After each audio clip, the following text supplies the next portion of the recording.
Nos occupations, à vous et à moi, ne sont pas petites. Il est vrai, nous avons trouvé ici un homme comme il nous le faut à tous deux. Ce nous est une douce rente que ce monsieur Jourdain. Avec ses visions de noblesse et de galanterie qu'il est allé se mettre en tête, et votre danse et ma musique auraient à souhaiter que tout le monde lui ressemblât. Non, pas entièrement. Je voudrais pour lui qu'il se connût mieux qu'il ne fait aux choses que nous lui donnons. Il est vrai qu'il les connaît mal, mais il les paye bien. Ah. Et c'est de quoi maintenant nos arts ont plus besoin que de toute autre chose. Pour moi, je vous l'avoue, je me repais un peu de gloire. Les applaudissements me touchent. Et je tiens que dans tous les beaux-arts, c'est un supplice assez fâcheux que de se produire à des sots. Que d'essuyer sur des compositions la barbarie d'un stupide. Il y a plaisir, ne m'en parlez point, à travailler pour des personnes qui soient capables de sentir la délicatesse d'un art, qui sachent faire un doux accueil aux beautés d'un ouvrage, et par de chatouillantes approbations vous régaler de votre travail, oui.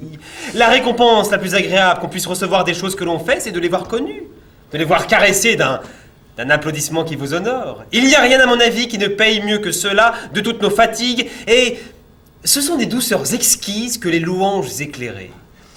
J'en demeure d'accord, et je les goûte comme vous. Il n'y a rien, assurément, qui chatouille davantage que les applaudissements que vous dites. Mais cet encens ne fait pas vivre. Des louanges toutes pures ne mettent point un homme à son aise. Il faut y mêler du solide. Et la meilleure façon de louer, c'est de louer avec les mains. C'est un homme à la vérité dont les lumières sont petites, qui parle à tort à travers de toutes choses et n'applaudit qu'à contresens. Mais son argent redresse les jugements de son esprit. Il a du discernement dans sa bourse. Ses louanges sont monnayées. Et ce bourgeois ignorant nous vaut bien mieux, comme vous voyez, que le grand seigneur éclairé qui nous a introduits ici. Il y a quelque chose de vrai dans ce que vous dites, mais je trouve que vous appuyez un peu trop sur l'argent. Et l'intérêt est quelque chose de si bas qu'il ne faut jamais qu'un honnête homme montre pour lui de l'attachement. Vous recevez pourtant fort bien l'argent que notre homme vous donne. Assurément. Mais je n'en fais pas tout mon bonheur. Et je voudrais qu'avec son bien, il eût encore quelques bons goûts des choses. Ah, je le voudrais aussi. Et c'est à quoi nous travaillons tous deux, autant que nous pouvons. Mais en tout cas, il nous donne moyen de nous faire connaître dans le monde. Et il paiera pour les autres ce que les autres loueront pour lui. Le voici qui vient. Eh bien, messieurs, qu'est-ce ? Me ferez-vous voir votre petite drôlerie? Comment? Quelle petite drôlerie? Comment appelez-vous cela? Votre dialogue ou prologue de chansons et de danse? Vous nous y voyez préparés. Je vous ai fait un peu attendre, mais c'est que je me fais habiller aujourd'hui comme les gens de qualité. Et mon tailleur m'a envoyé des bas de soie que j'ai pensé ne mettre jamais. Nous ne sommes ici que pour attendre votre loisir. Je vous prie de ne vous point en aller tous deux, qu'on ne m'ait apporté mon habit. Tout ce qu'il vous plaira. Vous me verrez équipé comme il faut, des pieds jusqu'à la tête. Nous n'en doutons pas. Je me suis fait faire cette indienne-ci. Elle est fort belle, hein? Oui. Mon tailleur m'a dit que les gens de qualité étaient comme cela le matin. Cela vous sied à merveille.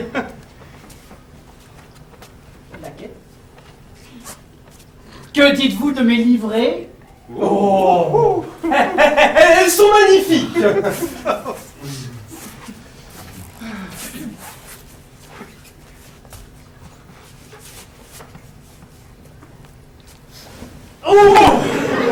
Voici encore un petit déshabillé pour faire le matin mes exercices. Ah, il est galant. Me trouvez-vous bien comme cela? Fort bien, on ne peut pas mieux. Eh bien, voyons votre affaire. Ah, l'air est aussi beau qu'il s'en puisse faire. Écoutez seulement.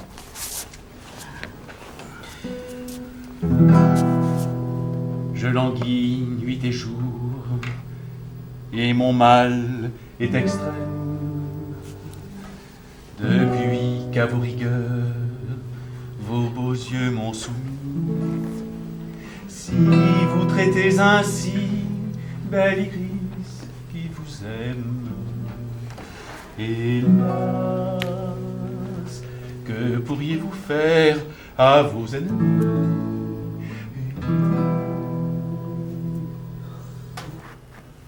Cette chanson me semble un peu lugubre. Elle endort. Je voudrais que vous la puissiez ragaillardir un peu par-ci par-là. Monsieur, que l'air soit accommodé aux paroles. Oh, on m'en a appris un de tout à fait joli il y a quelque temps. Comment est-ce qu'il fait? Eh ben, ma foi, je ne sais. Il y a du mouton dedans. Ah, du mouton. Du mouton. Oui.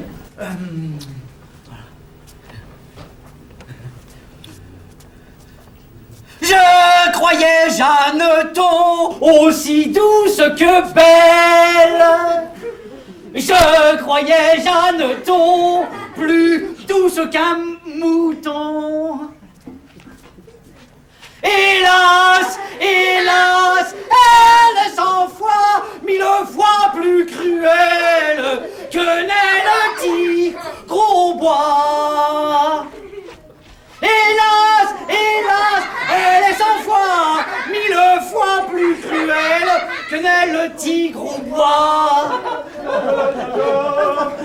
N'est-il pas joli? Oh, le plus joli du monde. Il faut le chanter. Bien. C'est sans avoir appris la musique. Vous devriez l'apprendre, monsieur. Comme vous faites la danse, ce sont deux arts qui ont une étroite liaison ensemble. Est-ce que les gens de qualité apprennent aussi la musique? Oui, monsieur. Je l'apprendrai donc. Mais je ne sais quel temps y trouver, car outre le maître d'armes qui me montre, j'ai arrêté aussi un maître de philosophie qui doit commencer ce matin. La philosophie est quelque chose, mais la musique, monsieur, la musique... La musique et la danse, la musique et la danse, c'est là tout ce qu'il faut. Il n'y a rien qui soit si utile dans un état que la musique. Il n'y a rien qui ne soit si nécessaire aux hommes que la danse. Sans la musique, un état ne peut subsister. Sans la danse, un homme ne saurait rien faire.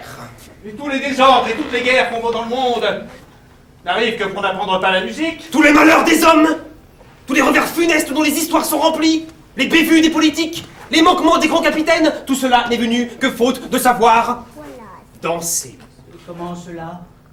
La guerre ne vient-elle pas d'un manque d'union entre les hommes? Cela est vrai. Et si tous les hommes apprenaient la musique, ne serait-ce pas le moyen de s'accorder ensemble et de voir dans le monde la paix universelle?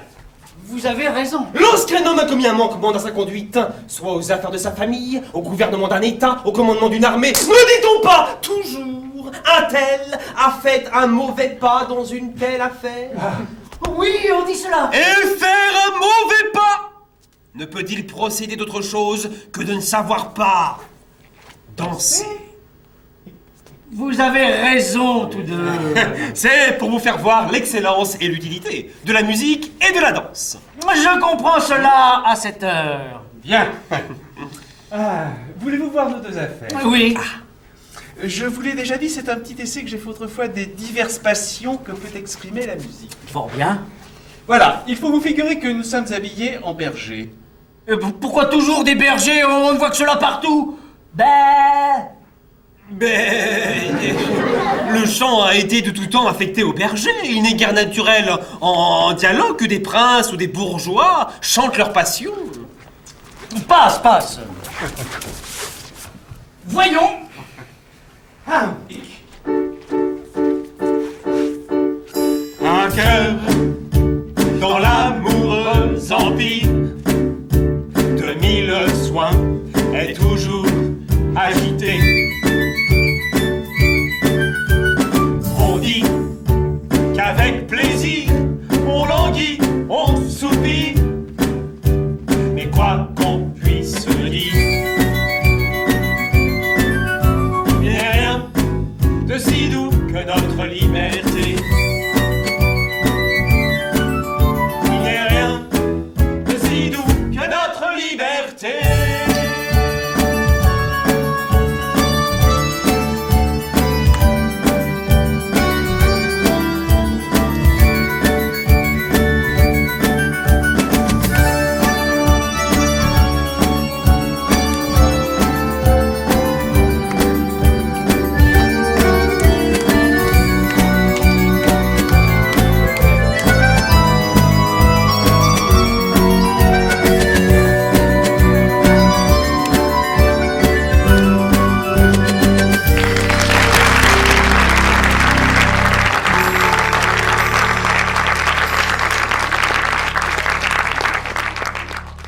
lorsque la danse sera mêlée avec la musique, cela fera plus d'effet encore. Et vous verrez quelque chose de galant dans le petit ballet que nous avons ajusté pour vous. Mais c'est pour tantôt au moins. Et la personne pour qui j'ai fait faire tout cela me doit faire l'honneur de venir dîner, séance. Tout est prêt. Au reste, monsieur, ce n'est pas assez. Il faut qu'une personne comme vous, qui êtes magnifique et qui avez de l'inclination pour les belles choses, ait un concert de musique chez soi tous les mercredis ou tous les jeudis. Est-ce que les gens de qualité en ont? Mais oui, monsieur. J'en aurai donc. Cela sera-t-il beau? Sans doute. Il vous faudra 3 voix. Un dessus, une haute contre et une basse, qui seront accompagnées d'une basse de viol gardée avec un clavecin pour les basses continues, avec 2 dessus de violon pour jouer les ritournelles. Oui, il faudra mettre aussi une trompette marine. Hein? La trompette marine est un instrument qui me plaît et qui est harmonieux. Laissez-nous gouverner les choses. Au moins, n'oubliez pas de m'envoyer des musiciens pour chanter à table. Vous aurez tout ce qu'il faut. Ouais, et surtout que le ballet soit beau. Vous en serez content. Et entre autres choses, de certains menuets que vous y verrez. Ah, les menuets sont ma danse et je veux que vous me les voyiez danser. Un chapeau, monsieur, s'il vous plaît. Là. 1, 2, 3, 1, 2, 3. La la la la la la la la la la la la la. À vous, monsieur. Et la la la la la la la la la la la la. Oui, bien, bien, bien. Ensemble maintenant. Et la la la la la la la la la la la la. La suite.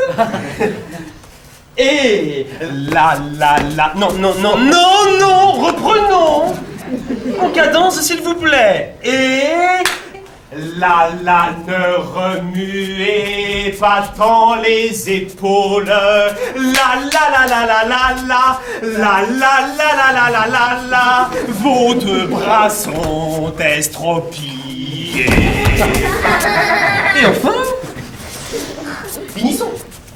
Et la la la la la la la la la la. Oh, c'est la tête.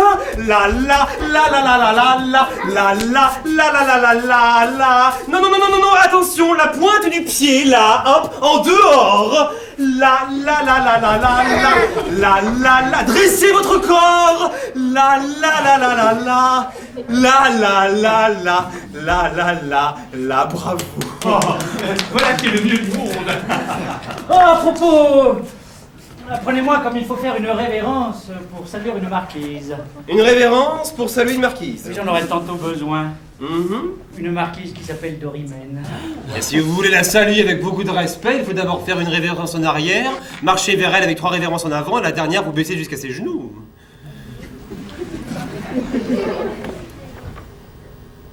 Faites un peu.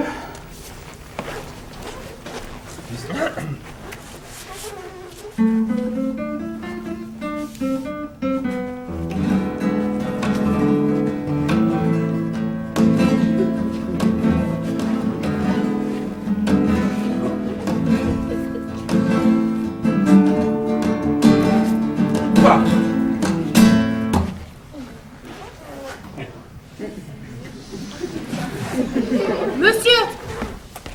Voilà votre maître d'armes qui est là. Oh, dis-lui qu'il entre pour me donner leçon.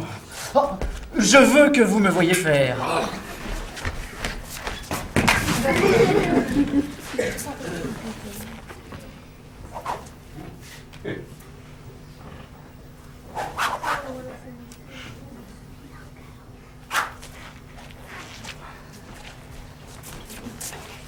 Allons, monsieur, la révérence.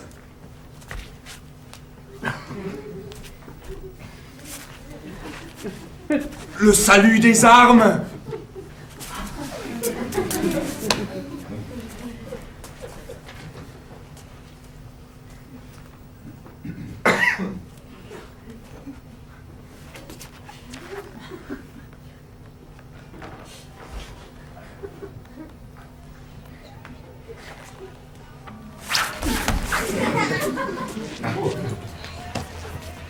Votre corps, droit.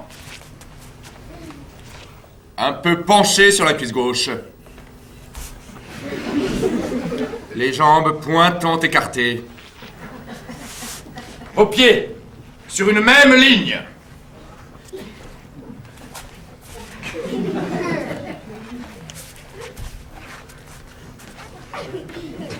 Votre poignet à l'opposite de votre hanche. La pointe de votre épée vis-à-vis de votre épaule. Le bras pas tout à fait si étendu. La main gauche à la hauteur de l'œil. L'épaule gauche plus cartée. La tête droite. Le regard assuré. Avancez. Le corps ferme. Allons. Touchez-moi l'épée de carte et achevez de même.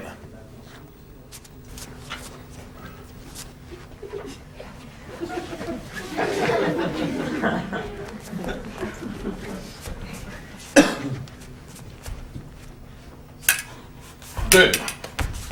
Une, deux. Une, deux. Une, deux.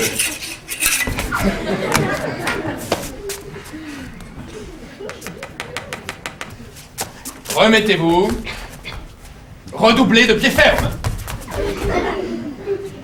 Un son l'air, voilà. Quand vous portez la botte, monsieur, il faut que l'épée parte la première.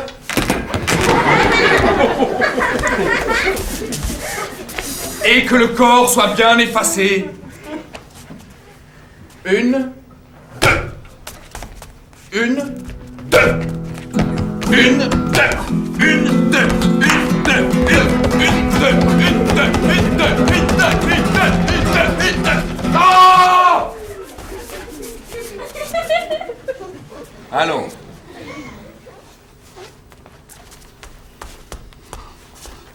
Touchez-moi l'épée de tierce et achevez de même.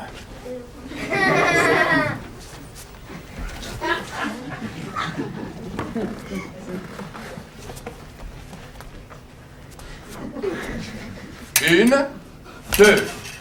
Une, deux. Une, deux. Une, deux. Remettez-vous. Avancez. Le corps ferme.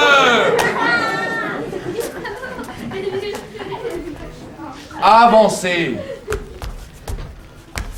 Ah, partez de là.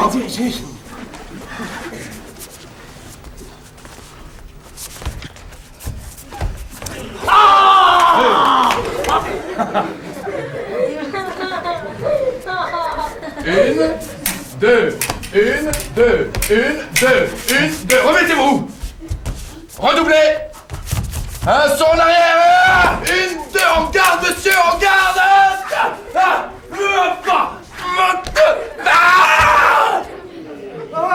Monsieur, vous faites des merveilles.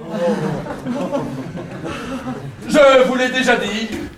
Tout le secret des armes ne consiste qu'en deux choses. À donner et à ne point recevoir. Et comme je vous fis voir l'autre jour par raison démonstrative, il est impossible que vous receviez, si vous savez détourner l'épée de votre ennemi de la ligne de votre corps. Ce qui ne dépend seulement que d'un petit mouvement du poignet, ou en dedans, ou en dehors. Ainsi donc, un homme sans avoir du cœur est sûr de tuer son homme et de n'être point tué. Sans doute. N'envie-vous pas la démonstration? Oui. Et c'est en quoi l'on voit de quelle considération nous autres nous devons être dans un état. Et combien la science des armes l'emporte hautement sur toutes les autres sciences inutiles, comme la danse, la musique... Tout beau. Monsieur le batteur de fer, ne parlez de la danse qu'avec respect. Apprenez, je vous prie, à mieux traiter l'excellence de la musique. Vous êtes de plaisantes gens de vouloir comparer vos sciences à la mienne. Voyez un peu l'homme d'importance. Voilà un plaisant animal avec son plastique. Mon petit maître à danser, je vous ferai danser comme il faut. Et vous, mon petit musicien, je vous ferai chanter de belle manière. Et moi, monsieur le tireur d'armes, je vous apprendrai votre métier. Mais êtes-vous fou de l'aller quereller, lui qui entend la tierce et la carte, et qui sait tuer un homme par raison démonstrative? Je me moque de sa raison démonstrative, de sa tierce, de sa carte. On mettra danser. Comment, petite impertinente? Comment, d'armes. grand cheval de carrosse. Oh, doucement. Si je me jette sur vous, De grâce. Si je mets sur vous la main, Oui, messieurs. je vous étrillerai d'un nez. je vous brosserai d'une manière. Monsieur le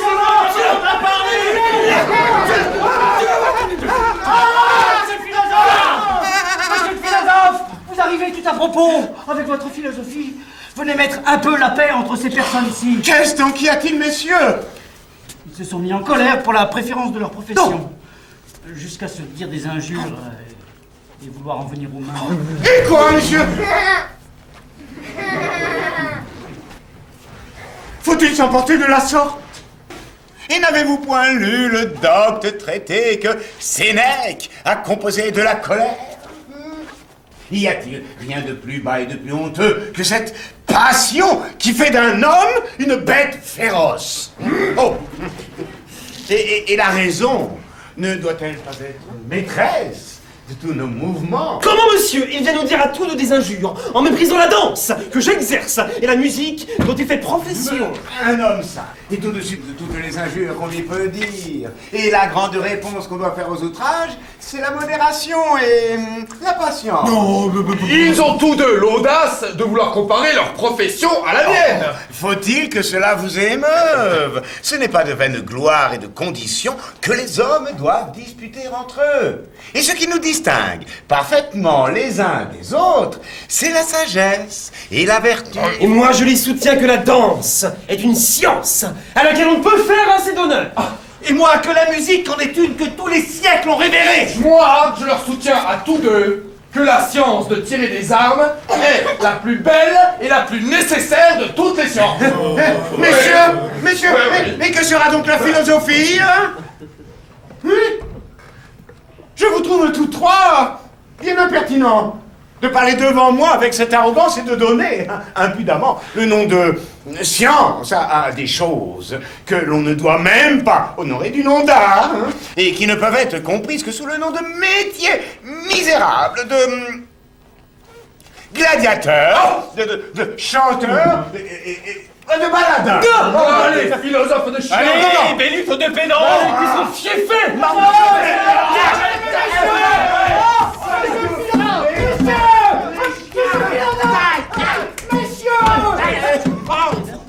Oh, battez-vous tant qu'il vous plaira, j'ai des choses à faire. Oh, mais chien. Oh, motif de passe. Je serais fou de m'aller fourrer par mieux. Jusqu'à me gâter ma robe. De recevoir quelques coups qui me feraient mal. Venons à notre leçon. Monsieur, je suis fâché des coups qu'ils vous ont donnés. Mais cela n'est rien. Un philosophe sait comme il faut recevoir les choses. Et je vais composer contre. Une satire du style de Juvénal qui les déchirera de la même façon. Laissons cela. Que voulez-vous apprendre? Oh, tout ce que je pourrais, car j'ai toutes les envies du monde d'être savant et j'enrage que mon père et ma mère ne m'aient pas fait bien étudier dans toutes les sciences quand j'étais jeune. Ce sentiment est raisonnable. Nam sine doctrina vitae quasi mortis imago. Vous entendez cela et savez le latin, sans doute. Hein? Oui. Mais faites comme si je ne le savais pas. Expliquez-moi ce que cela veut dire. Oh, cela veut dire que, sans la science, la vie est presque une image de la mort. Oh, ce latin-là a raison. N'avez-vous point quelques principes ou quelques commencements des sciences? Oh oui, oui, je sais lire et écrire. Ah, et par où vous plaît-il que nous commencions?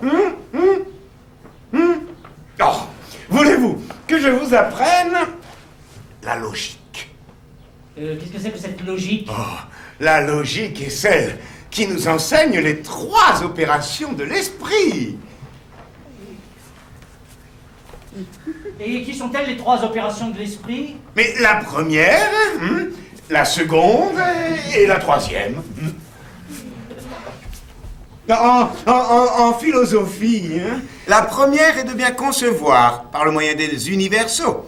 La seconde, de bien juger par le moyen des catégories. Et la troisième, de bien tirer une conséquence par le moyen des figures. Barbara, Célérinthe, Dari, Ferriot, etc., etc. Voilà des mots qui sont trop rébarbatifs. Oh. Apprenez-moi autre chose qui soit plus jolie. Bien, est-ce la morale que vous voulez apprendre? La morale? Oui.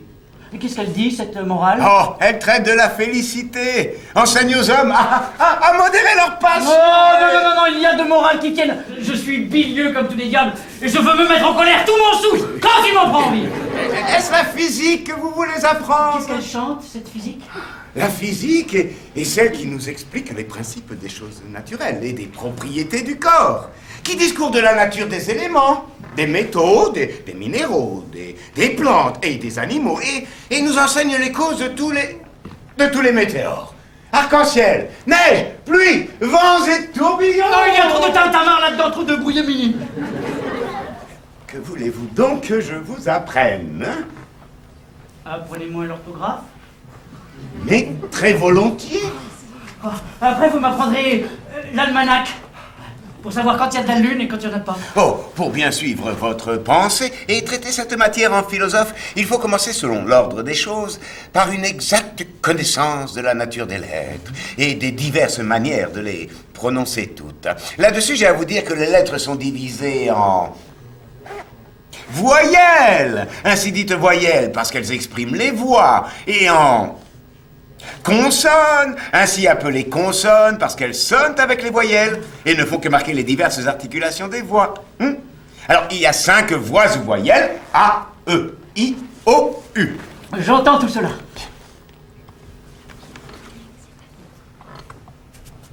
La voix A. La voix A se forme en ouvrant grand la bouche. Ha, ha.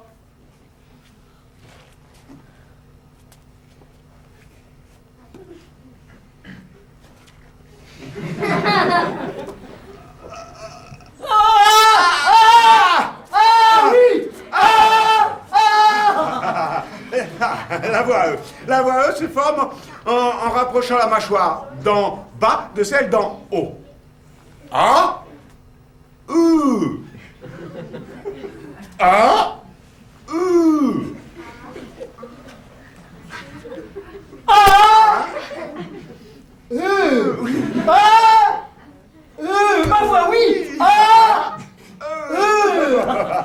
La voie se forme en rapprochant encore davantage les mâchoires l'une de l'autre et écartant les deux coins de la bouche jusqu'aux oreilles.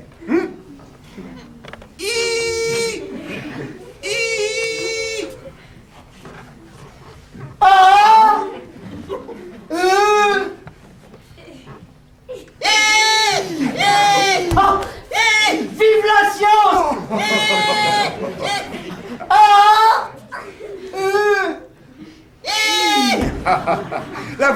La voix se forme en rouvrant les mâchoires et en rapprochant les lèvres par les deux coins, le haut et le bas. Oh! Oh!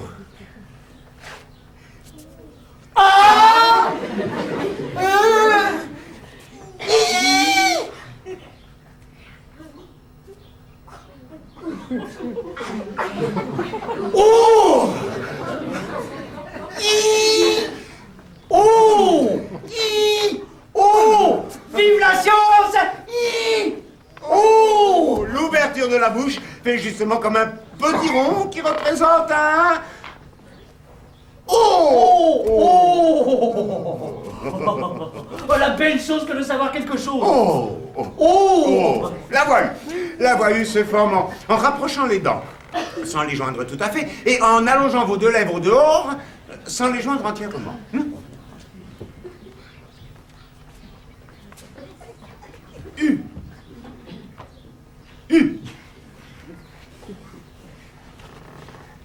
Ah!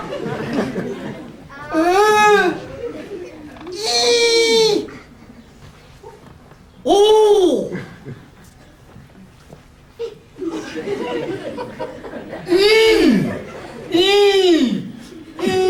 Oh, la pigeonne que vous êtes! Vos deux lèvres s'allongent au dehors comme si vous faisiez la moue, de sorte que si vous la voulez faire à quelqu'un, et vous moquez de lui, vous ne sauriez que lui dire...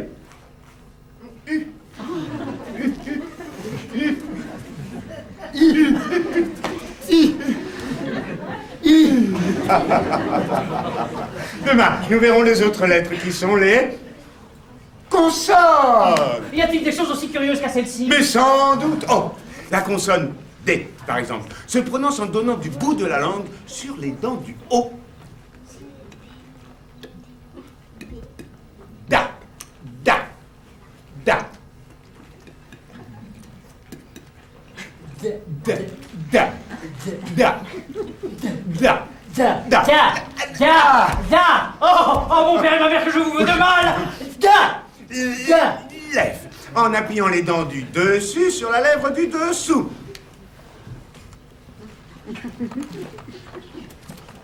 Fa, fa, fa.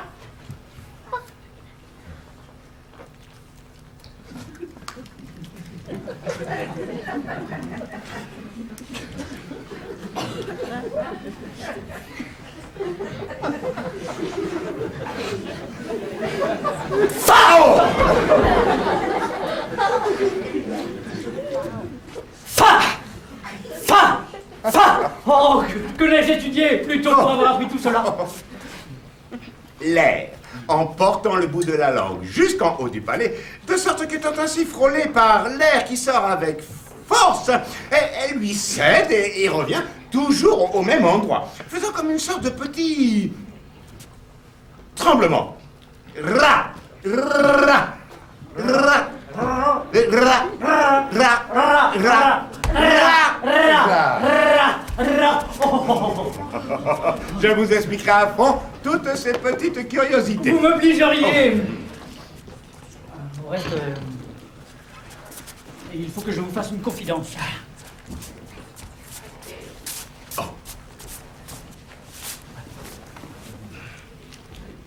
Je suis amoureux d'une personne de grande qualité. Je voudrais que vous m'aidassiez à lui écrire quelque chose dans un petit billet que je voudrais laisser tomber à ses pieds. Fort bien. Cela sera galant, oui. Ah bah sans doute. Sont-ce des vers que voulez-vous les écrire? Ah non, point de vers. Vous ne voulez que de la prose. Non, je ne veux ni vers ni prose. Il faut pourtant bien que ce soit l'un ou l'autre. Mais pas par la raison, monsieur, qu'il n'y a pour s'exprimer que la prose ou les vers. Il n'y a que la prose ou les vers? Non, monsieur! Tout ce qui n'est point prose est vers, et tout ce qui n'est point vers est prose. Et comme l'on parle là, qu'est-ce que c'est? C'est de la prose, monsieur. Quand je dis Nicole, portez-moi mes pantoufles et mon bonnet de nuit, si c'est de la prose! Voilà plus de 40 ans que j'ai dit la prose sans que j'en suce rien, et je vous suis le plus obligé du monde de m'avoir appris cela. Donc, je voudrais lui mettre pour le billet. Belle marquise, vos beaux yeux me font mourir d'amour. Mais je voudrais que cela fût tourné galamment, que cela fût arrangé à la mode. Maître, par exemple, que les feux de ses yeux réduisent votre cœur en cendres, ou que vous souffrez pour elle toutes les violences d'un amour et... Non, je ne veux que ce que je vous ai dit. Hein. Il faut pourtant bien étendre un peu la chose. Non, je ne veux que ces sales paroles-là dans le billet, mais arrangées comme il faut. Tournées galamment. Je vous prie de me dire un peu les diverses manières dont on les peut mettre. Ah, on les peut mettre premièrement, comme vous avez dit, hein. Belle marquise, vos beaux yeux me font mourir d'amour. Ou bien, d'amour mourir, belle marquise, me font vos beaux yeux. Ou bien, vos yeux beaux d'amour, marquise belle, me font mourir. Ou bien, me font vos yeux beaux, marquise belle, d'amour mourir. Ou bien, mourir, me font vos yeux beaux, marquise belle, d'amour. Et de toutes ces façons, laquelle est la meilleure? Oh, celle que vous avez dite. Belle marquise, vos beaux yeux me font mourir d'amour. Cependant, je n'ai point étudié, et j'ai fait cela tous les premiers coups. Je vous remercie de tout cœur, et je vous prie de venir demain. De bonne heure. Oh, je n'y manquerai pas, hein, belle marquise.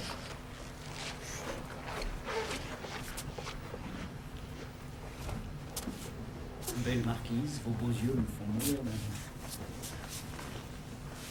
Comment mon habit n'est point encore arrivé? Ce maudit tailleur me fait bien attendre pour un jour où j'ai tant d'affaires. J'enrage! Que la fièvre cartaine puisse tirer bien fort ce bourreau de tailleur! Ce traître de tailleur! Ah, si je le tenais entre mes mains, ce chien de tailleur, ce traître de tailleur... Bravo! Oh, je m'allais mettre en colère contre vous. Je n'ai pas pu venir plus tôt et j'ai mis 20 garçons après votre habit. Vous m'avez envoyé des bas de soie si étroits que j'ai eu toutes les peines du monde à les enfiler, et il y a déjà 2 mailles de rompues. Oh, ils ne s'élargiront que trop. Ah oui, si je romps toujours des mailles. Et vous m'avez aussi fait faire des souliers qui me blessent furieusement. À point du tout, monsieur. Comment ça, point du tout? Non, ils ne vous blessent point. Bah, je vous dis qu'ils me blessent, moi. Vous imaginez cela? Ouais, je m'imagine cela parce que je le sens, voyez la belle raison. Oh, tenez, voici le plus bel habit de la cour et le mieux assorti. C'est un chef-d'œuvre que d'avoir inventé un habit sérieux qui ne fût pas noir. Et je le donne en 6 coups aux tailleurs les plus éclairés. Mais qu'est-ce que c'est que ceci? Vous avez mis les fleurs en bas? Vous ne m'aviez pas dit que vous les vouliez en haut? Mais faut-il dire ces choses? Ben oui, monsieur, toutes les personnes de qualité les portent de la sorte. Les personnes de qualité portent les fleurs en bas? Oui, monsieur. Voilà qui est donc bien. Mais si vous voulez, je les mettrai en haut. Non, c'est bien comme cela. Vous n'avez qu'à dire. Non, c'est bien, vous dis-je. Croyez-vous que l'habit m'aille bien? Oh, ah, belle demande. Je défie un peintre avec son pinceau de vous faire rien de plus juste. J'ai chez moi un garçon qui, pour monter le grain grave, est le plus grand génie du monde. Et un autre qui, pour assembler un pourpoint, est le héros de notre temps. La perruque et les plumes sont-elles comme il faut? Ah, tout est bien, monsieur. Voilà, monsieur le tailleur. Voilà de l'étoffe du dernier habit que vous m'avez fait. Je la connais bien. C'est que l'étoffe me semble si belle que j'en ai voulu lever un habit pour moi. Oui, mais il ne fallait pas le lever avec le mien. Bon, allez, voulez-vous mettre votre habit? Oui, Ah non, attendez! Cela ne va pas comme cela. Ces sortes d'habits se mettent avec cérémonie. Mettons cet habit à monsieur de la manière que nous faisons aux personnes de qualité. Musique.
gentilhomme, donnez s'il vous plaît au garçon quelque chose pour boire. Mais comment dites-vous?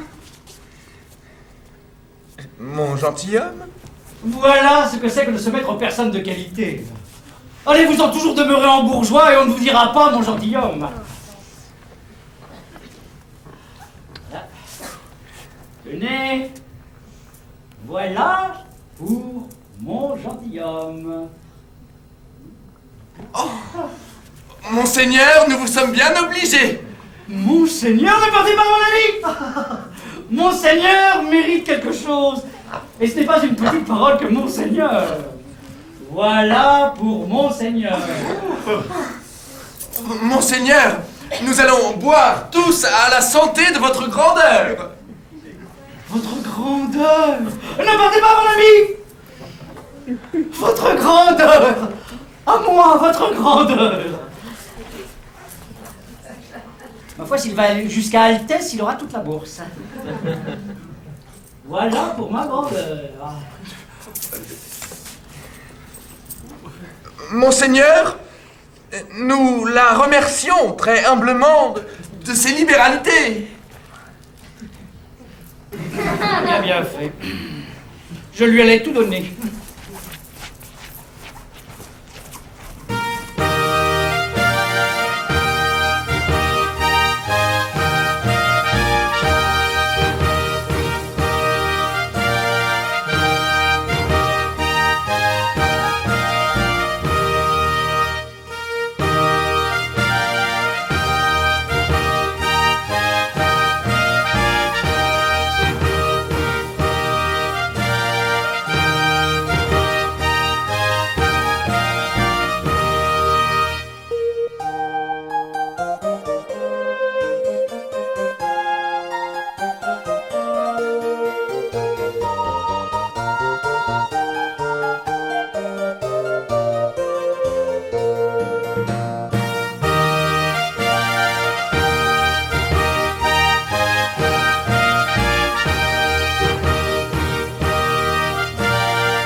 Que j'aille un peu montrer mon habit par la ville. Et ayez soin tous deux de marcher immédiatement sur mes pas afin que l'on voit bien que vous êtes à moi.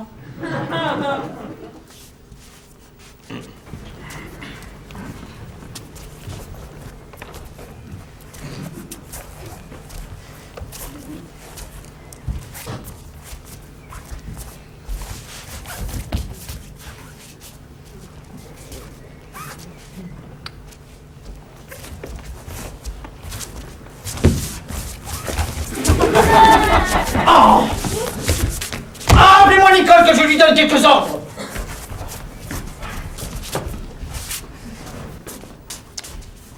Nicole! Plaît-il? Écoutez. Qu'as-tu à rire? Que veut dire cette coquine-là? Oh, comme vous voilà pâtir! Comment donc? Oh, mon Dieu! Mais quelle friponnesse là! Te moques-tu de moi? Oui, monsieur, je serais bien fâchée. Je te baillerai sur le nez si tu ris davantage! Monsieur, je ne puis point m'en empêcher. Mais tu ne t'arrêteras pas! Monsieur, je vous demande pardon, mais vous êtes si plaisant que je ne saurais me tenir de rire. T'enrage! Oh, vous êtes tout à fait drôle comme cela. Je vous prie de m'excuser. Tiens, si tu ris encore le moins du monde, je te jure que je t'appliquerai sur la joue le plus grand soufflet qui se soit jamais donné. Eh bien, monsieur, voilà qui est fait, je ne rirai plus. Prends-y bien garde. Il faut que pour tantôt tu nettoies. Que tu nettoies comme il faut. Il faut dire que tu nettoies la salle et encore. Tenez, monsieur, battez-moi plutôt, mais me laissez rire tout mon sou, cela me ferait plus de bien. De grâce, monsieur, je vous prie de me laisser rire. Si je te prends. Ah, monsieur, je crèverais si je ne crie. Mais attends, jamais vu pandarde comme celle-là qui me vient rire insolemment au nez au lieu de recevoir mes ordres. Eh bien, monsieur, que voulez-vous que je fasse? Mais que tu songes, coquine, à préparer ma maison pour la compagnie qui doit venir tantôt. Ah! ma foi, je n'ai plus envie de rire. Et toutes vos compagnies font tant de désordre séant que ce mot est assez pour me mettre en mauvaise humeur. Et ne dois-je point pour toi fermer ma porte à tout le monde? Vous devriez au moins la fermer à certaines gens. Voici une nouvelle histoire. Mais qu'est-ce donc, mon mari, que c'était qui avait se moquez-vous du monde? Vous êtes fait enharnacher de la sorte. Et avez-vous envie qu'on se raille partout de vous? Bah, il n'y a que des sots et des sottes, ma femme, qui se railleront de moi. Oh vraiment, on n'a pas attendu jusqu'à cette heure. Il y a longtemps que vos façons de faire donnent à rire à tout le monde. Et qui est tout ce monde-là, je vous prie? Et tout ce monde-là est un monde qui a raison et qui est bien plus sage que vous. Pour moi, je suis scandalisée de la vie que vous menez. Je ne sais plus ce que c'est que notre maison. On dirait qu'il est séant, carnaval tous les jours. Et dès le matin, de peur d'y manquer, on y entend des vacarmes de violons et de chanteurs dont tout le voisinage se trouve accommodé. Madame parle bien. Je ne saurais plus voir mon ménage au propre avec cet attirail de gens que vous faites venir chez vous. Ils ont des pieds qui vont chercher de la boue dans tous les quartiers de la ville pour l'apporter ici. Et la pauvre Françoise, c'est presque sur les dents à frotter les planchers que vos beaux maîtres viennent crotter régulièrement tous les jours. Ouais! Notre servante, Nicole, vous avez le caquet bien affilé, hein, pour une paysanne. Nicole a raison, et son sens est meilleur que le vôtre. Je voudrais bien savoir ce que vous pensez faire d'un maître à danser à l'âge que vous avez. Et d'un grand maître tireur d'armes qui vient avec ses battements de pied branler toute la maison et nous déraciner tous les carreaux de notre salle. Ah, taisez-vous, ma servante et ma femme. Est-ce que vous voulez apprendre à danser pour quand vous n'aurez plus de jambes? Est-ce que vous avez envie de tuer quelqu'un? Taisez-vous, dis-je. Vous êtes des ignorantes l'une et l'autre et vous ne savez pas les prérogatives de tout cela. Vous devriez plutôt songer à marier votre fille qui est en âge d'être pourvue. Je songerai à marier ma fille quand il se présentera un parti pour elle. Mais je veux aussi songer à apprendre les belles choses. J'ai encore ouï dire, madame, qu'il a pris aujourd'hui pour renfort de potage un maître de philosophie. Très fort bien. Je veux avoir de l'esprit et savoir raisonner des choses parmi les honnêtes gens. N'irez-vous point l'un de ces jours au collège vous faire donner le fouet à votre âge? Et pourquoi non? Putain Dieu, l'avoir tout à l'heure le foyer devant tout le monde et savoir ce qu'on apprend au collège. Oh oui, ma foi! Cela vous rendrait la jambe bien mieux faite. Sans doute.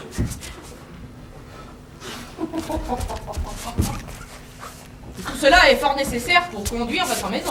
Assurément. Et vous parlez toutes deux comme des bêtes. Et j'ai honte de votre ignorance.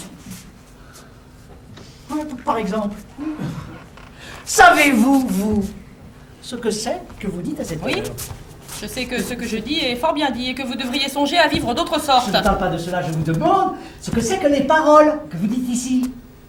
Mais ce sont des paroles bien sensées et votre conduite ne l'est Je ne guère. parle pas de cela, vous dis, je vous demande. Ce que je parle avec vous, ce que je vous dis à cette heure, qu'est-ce que c'est? La chanson! Mais non, ce n'est pas cela. Le langage que nous parlons, dites tous deux, là, ce que nous disons à cette heure. Eh bien... Comment est-ce que ça s'appelle? Et cela s'appelle comme on veut l'appeler! C'est de la prose. Ignorant. De la prose? Oui, de la prose. Tout ce qui est prose n'est point vers. Et tout ce qui n'est point vers n'est point prose. Et voilà ce que c'est que d'étudier. Bah, et toi?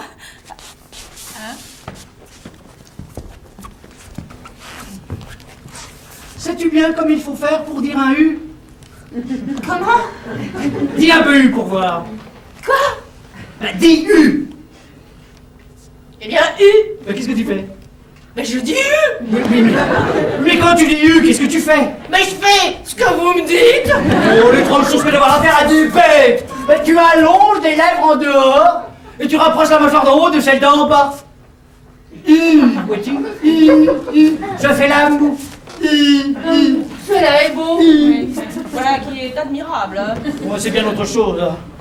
Mais si vous aviez vu au fond. Oh! Oh! Et da!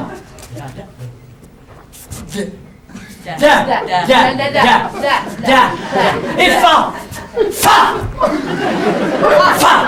Mais qu'est-ce donc que tout ce ganimatia là? Mais de quoi est-ce que tout cela guérit? Allez, vous devriez envoyer promener tous ces gens-là avec leur ribole. Oh, et surtout ce grand escogriffe De maître d'armes qui remplit de poudre tout mon ménage. Ouais, ce maître d'armes vous tient fort au cœur. Je te veux faire voir ton impertinence tout à l'heure. Dada. Oh. Oh.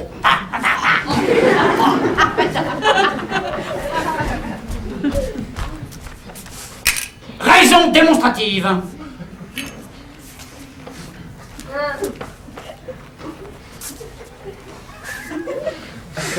La ligne du corps. Quand on pousse en carte, on n'a qu'à faire cela. Et quand on pousse en tierce, on n'a qu'à faire cela. Et voilà le moyen de n'être jamais tué. Et cela n'est-il pas beau d'être assuré de son fait quand on se bat contre quelqu'un? Elle est là. Eh bien quoi? Pousse-moi un peu pour voir. Bzz. Ah, doucement! Oh, j'ai pour la coquine! Mais vous me dites de pousser! Tu pousses en tierce sans me pousser en carte!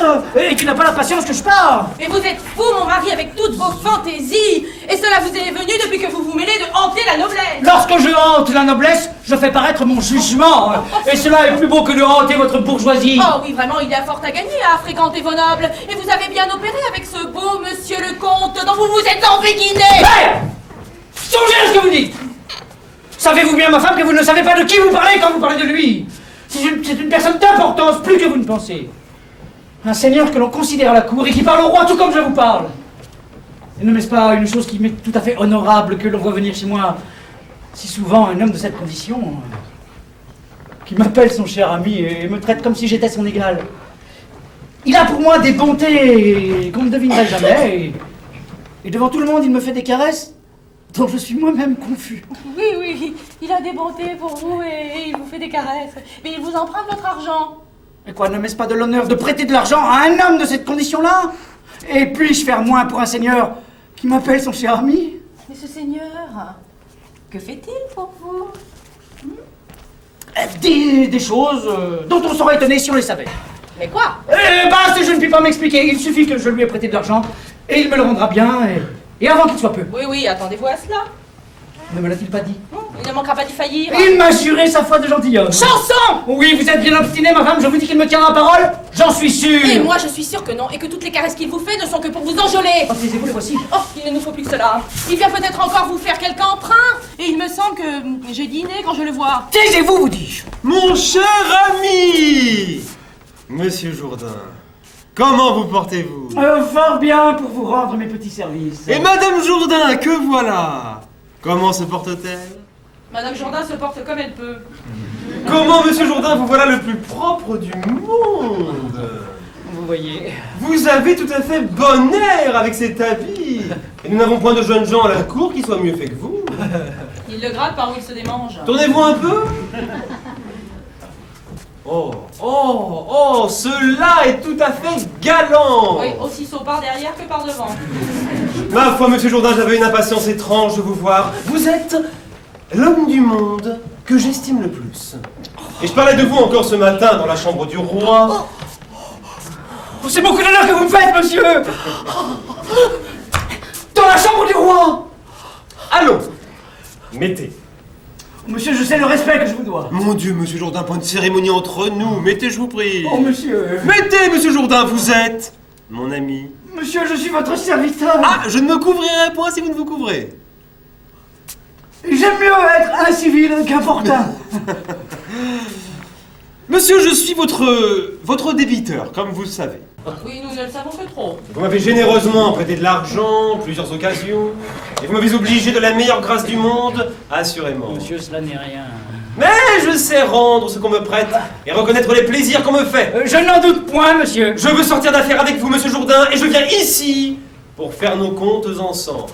Vous voyez votre impertinence, ma femme. Je suis homme qui aime à m'acquitter le plus tôt que je puis. Vous voilà avec vos soupçons ridicules. Bien, voyons un peu tout ce que je vous dois. Je vous le disais bien. Vous souvenez-vous bien de tout l'argent que vous m'avez prêté? Oui, j'en ai fait un petit mémoire. Le voici. Alors, donnez à vous une fois 200 louis. Oui, Une autre fois 120. cela est vrai. Notre fois 140. Vous avez raison. Et ces 3 articles font 460 louis, qui valent 5060 livres. 5060 livres, le compte est bon. Oui. Alors, 1832 livres à votre plumassier. Ah, justement. 2780 livres à votre tailleur. Fort bien. 4379 livres, 12 sols 8 deniers à votre marchand. Le compte est fort bon.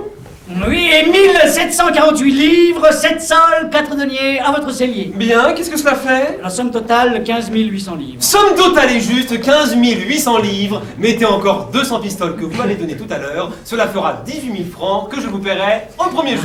Eh bien, ne l'avais-je pas bien Le deviné? paie, hein. Cela vous incommodera-t-il de me donner ce que je vous dis? Non, monsieur. Cet homme-là fait de vous une vache à lait. Taisez-vous. Non, si cela vous incommode, j'en irai chercher ailleurs. Point, monsieur. Il ne sera pas content qu'il ne vous ait ruiné. Taisez-vous, vous dis-je.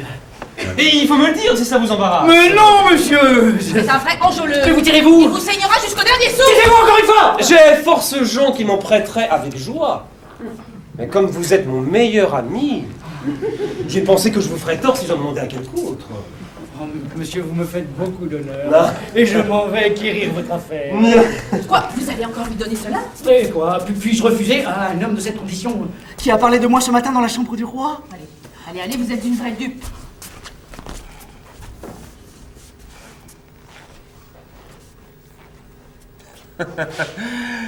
Oh, vous me semblez toute mélancolique, Madame Jourdain, qu'avez-vous? J'ai la tête plus grosse que le poing et pourtant elle n'est pas enflée. Et votre fille, où est-elle, que je ne la vois point? Mademoiselle ma fille est bien où elle est. Comment se porte-t-elle? Elle se porte sur ses 2 jambes. Ne voulez-vous pas un de ces jours venir voir le ballet et la comédie que l'on fait chez le roi?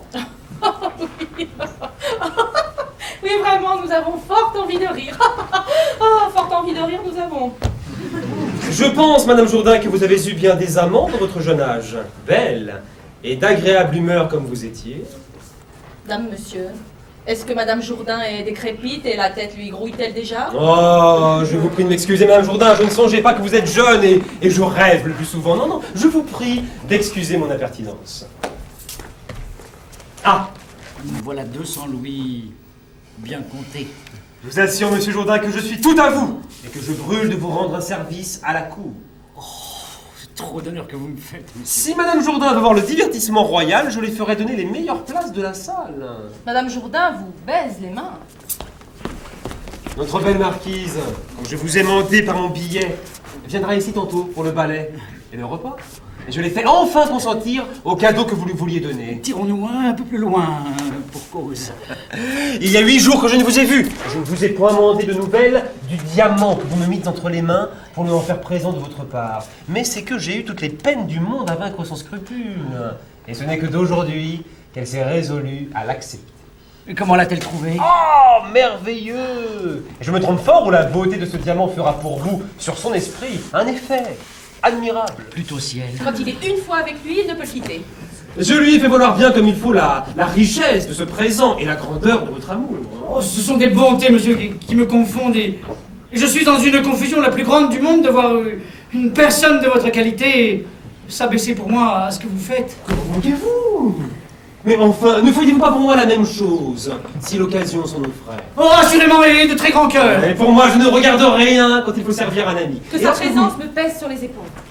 Lorsque vous me faites confidence de l'ardeur que vous aviez prise pour cette marquise agréable chez qui j'avais commerce, vous vîtes que d'abord je m'offris de moi-même à servir votre amour. Ce sont des bontés, monsieur, qui m'accablent. Mais est-ce qu'il ne s'en ira point? Oh, ils se trouvent bien ensemble. Vous avez pris le bon biais pour toucher son cœur. Les femmes aiment surtout les dépenses qu'on fait pour elles, et vos fréquentes sérénades, vos bouquets continuels, ce superbe feu d'artifice qu'elle trouva sur l'eau, le diamant qu'elle a reçu de votre part, et le cadeau que vous lui préparez. Mais tout cela lui parle bien mieux en faveur de votre amour que toutes les paroles que vous auriez pu lui dire vous-même. Oh, il n'y a de dépenses que je fisse si je pouvais par là trouver le chemin de son cœur. Une femme de qualité a pour moi des charmes ravissants et c'est un honneur que j'achèterais au prix de toute chose. Que peuvent-ils en dire ensemble? Nicole, va-t'en, tout doucement, prêtez l'oreille. Ce sera tantôt que vous jouerez à votre aise du plaisir de sa vue et vos yeux auront tout le temps de se satisfaire. Pour être en pleine liberté, j'ai fait en sorte que ma femme ira dîner chez ma sœur et qu'elle y passe tout l'après-dîner. Vous avez fait fort prudemment, votre femme aurait pu nous embarrasser. J'ai donné pour vous l'ordre qu'il faut au cuisinier et à toutes les choses qui sont nécessaires pour le balai. Il est de mon invention. Et pourvu que l'exécution puisse répondre à l'idée, je pense qu'il sera trouvé... Oh, impertinente! Oh, sortons, monsieur, s'il vous plaît! Oh, ma foi! Oh, aïe. Oh, madame, la curiosité m'a coûté quelque chose. Mais je crois qu'il y a quelque anguille sous roche. Et ils parlent de quelque affaire où ils ne veulent pas que vous soyez. Ce n'est pas d'aujourd'hui, Nicole, que j'ai conçu des soupçons de mon mari. Je suis la plus trompée du monde où il y a quelque amour en campagne. Et je travaille à découvrir ce que ce peut être. Mais songeons à ma fille. Tu sais l'amour que Cléante a pour elle. C'est un homme qui me revient et je veux aider sa recherche et lui donner Lucille si je puis. Oh, en vérité, madame, je suis la plus ravie du monde de vous voir dans ces sentiments. Car si le maître vous revient, le valet ne me revient pas moins. Et je souhaiterais que notre mariage se pût faire à l'ombre du leur. Va-t'en lui parler de ma part et dis-lui que tout à l'heure il vienne me trouver pour faire ensemble à mon mari la demande de ma fille. Oh, j'y cours, madame, avec joie, et je ne pouvais recevoir une commission plus agréable. Oh, je vais, je pense bien, réjouir les gens. Oh, vous voilà tout à propos. Je suis une ambassadrice de joie et je... Retire-toi, perfide. Ne me viens point t'abuser avec tes traîtresses paroles. Quoi, c'est ainsi que vous... Retire-toi, te dis-je, et va-t'en dire de ce pas à ton infidèle maîtresse qu'elle n'abusera de sa ville trop simple Cléante. Quel vertigo est-ce là? Oh, mon pauvre Coviel, dis-moi un peu ce que cela veut dire. Ton pauvre Coviel. Petite scélérate, allons vite, ôte-toi de mes yeux vilaines et me laisse en repos. Quoi, toi aussi? Ôte-toi de ma vue, te dis-je, et ne me parle de ta vie. Ouais. Quelle mouche les a piqués tous deux. Allons de cette belle histoire informer ma maîtresse. Oh.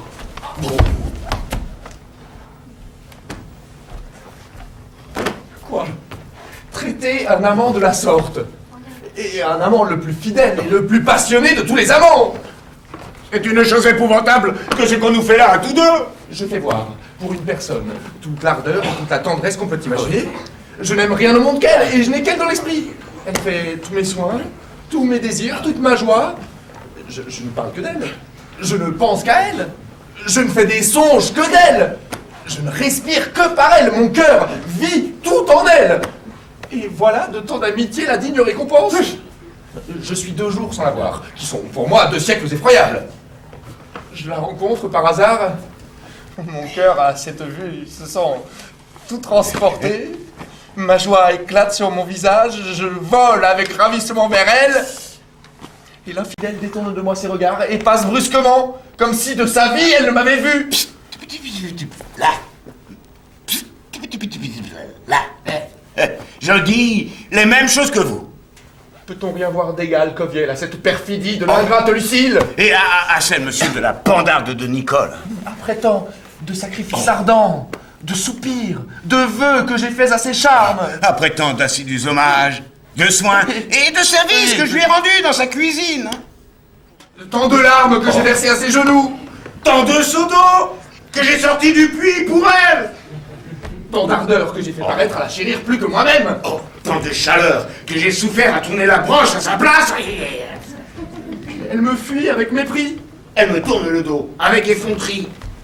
C'est une perfidie digne des plus grands châtiments. Ouais, c'est une trahison à mériter 1000 soufflets. Ne t'avise point, je te prie, de me parler jamais pour elle. Moi, monsieur, Dieu m'en garde. Ne viens point m'excuser l'action de cet infidèle. N'ayez pas peur. Non, vois-tu, tous tes discours pour la défendre ne serviront de rien.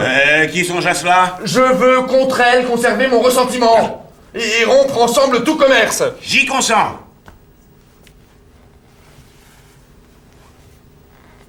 Ce monsieur le comte qui va chez elle lui donne peut-être dans la vue. Et son esprit, je le vois bien, se laisse éblouir à la qualité.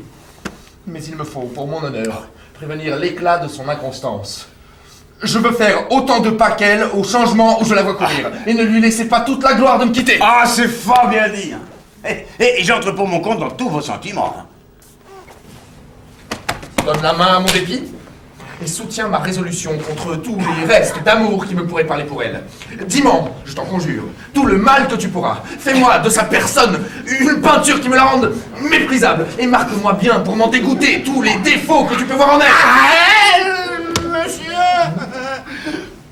Voilà une belle mijaurée. Ouais. Une coquette bien bâtie pour vous donner tant d'amour. Je ne lui trouve rien que de très médiocre. Et vous trouverez 100 personnes qui seront plus dignes de vous. Premièrement, elle a les yeux petits.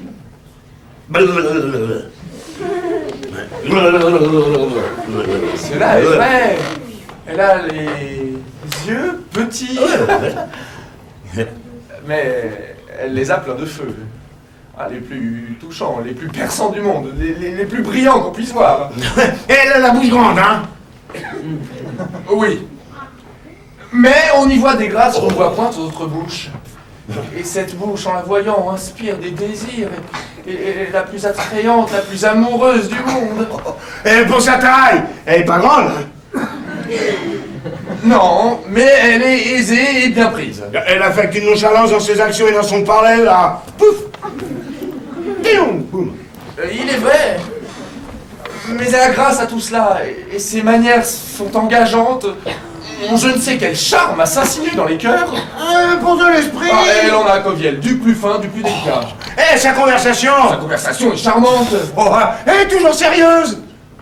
Veux-tu de ses enjouements épanouis, de ses joies toujours ouvertes? Et vois-tu rien de plus impertinent que des femmes qui rient à tout propos? Mais enfin, elle est capricieuse autant que personne au monde! Oui, elle est capricieuse, j'en demeure d'accord.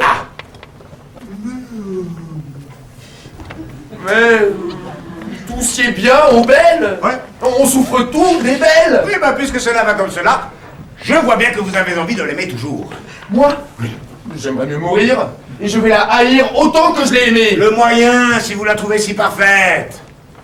C'est en quoi ma vengeance sera plus éclatante. En quoi je veux faire mieux voir la force de mon cœur. À la haïr, à la quitter toute belle, toute pleine d'attrait, tout aimable que je la trouve. La voici. Hein? Oh. Pour moi, j'en ai été toute scandalisée. Mais ce ne peut être, Nicole, que ce que je te dis. Oh, le voilà. Je ne veux pas seulement lui parler. Je vais vous imiter. Qu'est-ce donc, Cléon, qu'avez-vous? Qu'as-tu donc, Coviel? Quel chagrin vous possède? Quelle mauvaise humeur te tient?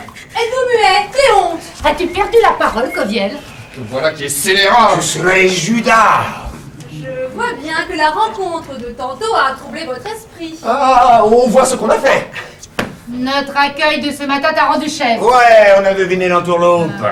N'est-il pas vrai, Cléonte, que c'est là le sujet de votre dépit? Oui, perfide, ce l'est, puisqu'il faut parler. Et j'ai à vous dire que vous ne triompherez pas comme vous pensez de votre infidélité, que je veux être le premier à rompre avec vous, et que vous n'aurez pas l'avantage de me chasser. J'aurai de la peine, sans doute, à vaincre l'amour que j'ai pour vous. Cela me causera des chagrins. Je souffrirai un temps. Mais j'en viendrai à bout. Et je me percerai plutôt le cœur que d'avoir la faiblesse de retourner à vous. Cossi? Commis? Voilà bien du bruit pour un rien. Je veux vous dire, Cléon, le sujet qui m'a fait ce matin éviter votre abord. Non, je ne veux rien écouter. Je te veux apprendre la cause qui nous a fait passer si vite. Non, je ne veux rien entendre. Sachez que ce matin... Non, vous dis-je. Apprends quoi? Non, traîtresse! Écoutez, Non. Laisse-moi dire. Je suis sourd! Cléon, Point d'affaire. Coviel. Point! arrêtez. Chanson. Entends-moi. Bagatelle. De paroles. Point du tout. Un peu de patience. Tara! Un moment. Non, c'en est fait. Un mot. Plus de commerce. Eh bien, puisque vous ne voulez pas m'écouter, demeurez dans votre pensée et faites ce qu'il vous plaira. Puisque tu fais comme cela, prends le tout comme tu voudras.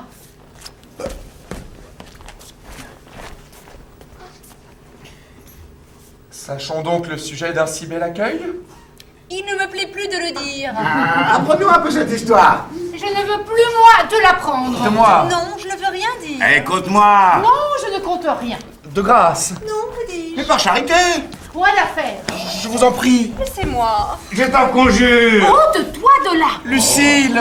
Non, Nicole. Point. Au nom des dieux. je ne veux pas. Allez, parle-moi. Point de tout. Éclaircissez mes doutes. Non, je n'en ferai rien. Guéris-moi l'esprit. Il ne me plaît pas.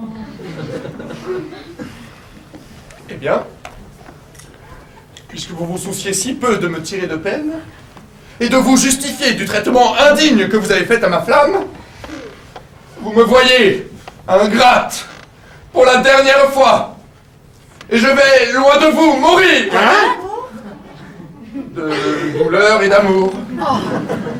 Et moi, je vais suivre ses pas. Cléon, Covial. Plaît-il? Où allez-vous? Ou je vous ai dit. Là, nous allons mourir là. Vous allez mourir, Cléon. Oui, cruel, puisque vous le voulez. Moi, je veux que vous mouriez. Oui, vous le voulez. Mais qui vous le dit? N'est-ce pas le vouloir que de ne vouloir pas éclaircir mes soupçons? Mais est-ce ma faute? Et si vous aviez voulu m'écouter, ne vous aurais-je pas dit que l'aventure dont vous vous plaignez a été causée ce matin par la présence d'une vieille tante qui, de toute force, fait la seule approche d'un homme, déshonore une fille, qui perpétuellement nous sermonne sur ce chapitre et nous figure tous les hommes comme des diables qu'il faut fuir? Voilà le secret de l'affaire. Ne me trompez-vous point, Lucille? Ne m'en donnes-tu point à garder? Il n'est rien de plus vrai. C'est la chose comme elle est. Nous rendrons-nous à cela? Ah, Lucille, qu'avec un mot de votre bouche, vous savez apaiser deux choses dans mon cœur, et que facilement on se laisse persuader aux personnes qu'on aime. Ah, qu'on est aisément amadoué par ce diantre d'animaux-là, hein? Oh. Ah, je suis bien aise de vous voir, Cléonte. Vous voilà tout à propos. Mon mari vient. Prenez vite votre temps pour lui demander Lucille en mariage. Ah, madame, que cette parole m'est douce et qu'elle flatte mes désirs. Pouvais-je recevoir un ordre plus charmant, une faveur plus précieuse?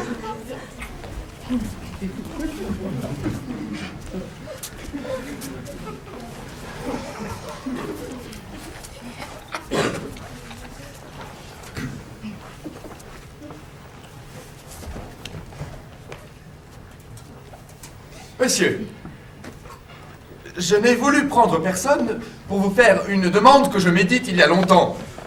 Elle me touche assez pour m'en charger moi-même.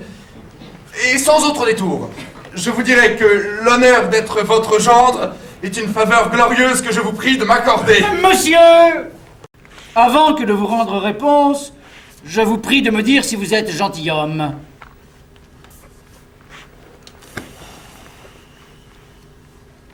Monsieur, la plupart des gens sur cette question n'hésitent pas beaucoup.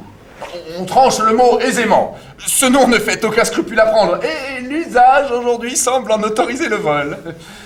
Pour moi, je vous l'avoue, j'ai des sentiments sur cette matière un peu plus délicats. Je trouve que toute imposture est indigne d'un honnête homme.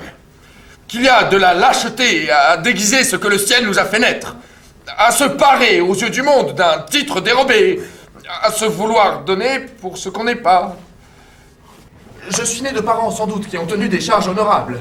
Je me suis acquis dans les armes l'honneur de 6 ans de service, et je me trouve assez de bien pour tenir dans le monde à un rang assez passable. Mais avec tout cela, je ne veux point me donner un nom où d'autres, en ma place, croiraient pouvoir prétendre. Et je vous dirai franchement que je ne suis point gentilhomme. Touchez donc là, monsieur. Ma fille n'est pas pour vous. Vous n'êtes point gentilhomme, vous n'aurez pas ma fille. Mais que voulez-vous donc dire avec votre gentilhomme? Parce que nous sommes nous autres de la côte de Saint-Louis. Taisez-vous, ma femme, je vous vois venir. Descendons-nous tous deux que de bonne bourgeoisie. Ah, voilà pas le coup de langue. Et votre père n'était-il pas marchand aussi bien que le mien? Oh, peste soit de la femme, elle n'y a jamais manqué. Si votre père a été marchand, eh bien tant pis pour vous. Quant au mien, ce sont des mal avisés qui disent cela.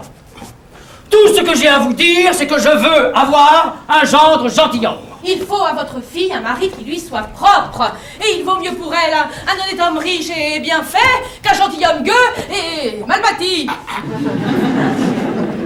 Ah, il est vrai. Nous avons le fils du gentilhomme de notre village qui est le plus grand maladroit et le plus grand saudadet que j'ai jamais vu. Oh, bah taisez-vous, impertinente. Vous vous mêlez toujours à la conversation. J'ai du bien assez pour ma fille, et je n'ai besoin que d'honneur. Et je veux la faire marquise. Marquise? Oui, marquise. Hélas, Dieu m'en garde. C'est une chose que j'ai résolue. Et c'est une chose, moi, où je ne consentirai point. Les alliances avec plus grand que soi sont toujours sujettes à de fâcheux inconvénients. Je ne veux point qu'un gendre puisse à ma fille reprocher ses parents et qu'elle ait des enfants qui aient honte de m'appeler leur grand-maman. Et s'il fallait qu'elle me vînt visiter en équipage de grande dame et qu'elle manquât par mégarde à saluer quelqu'un du quartier, oh bah, on ne manquerait pas de dire aussitôt sans sottise. Voyez-vous, dirait-on, cette madame la marquise qui fait à la glorieuse? Oh, c'est la fille de Monsieur Jourdain, qui était trop heureuse étant petite de jouer à la madame avec nous. Oh, elle n'a pas toujours été si relevée que la voilà. Non. Ces deux grands-pères vendaient du drap auprès de la porte Saint-Innocent. Oh, ils ont tabassé du bien à leurs enfants qu'ils paient peut-être maintenant bien cher en l'autre monde. Et l'on ne devient guère si riche à être honnête gens. Je ne veux point tous ces caquettes. Et je veux un homme, en un mot, qui m'ait obligation de ma fille, et à qui je puisse dire, eh bien, mettez-vous là, mon gendre, et dînez avec moi. Ah, voilà bien les préoccupations d'un petit esprit de vouloir toujours demeurer dans la bassesse. Ah, ne me répliquez pas davantage. Ma fille sera marquise en dépit de tout le monde. Et si vous me mettez en colère, je l'en ferai duchesse. Duchesse? Oui, duchesse. Duchesse. Cléante, ne perdez point courage encore. Suivez-moi, ma fille, et venez dire résolument à votre père que si vous l'avez, vous ne voulez épouser personne.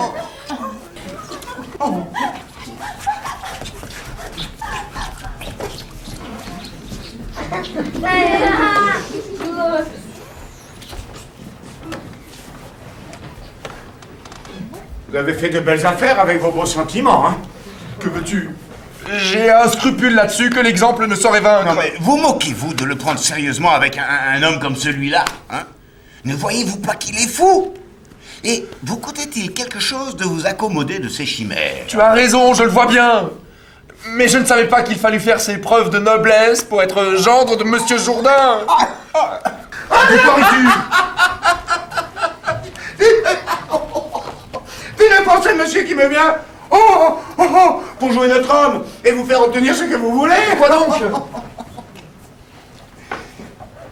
Il s'est fait depuis peu une certaine mascarade qui vient le mieux du monde ici et que je prétends faire entrer dans une farce pour jouer notre ridicule. Oh,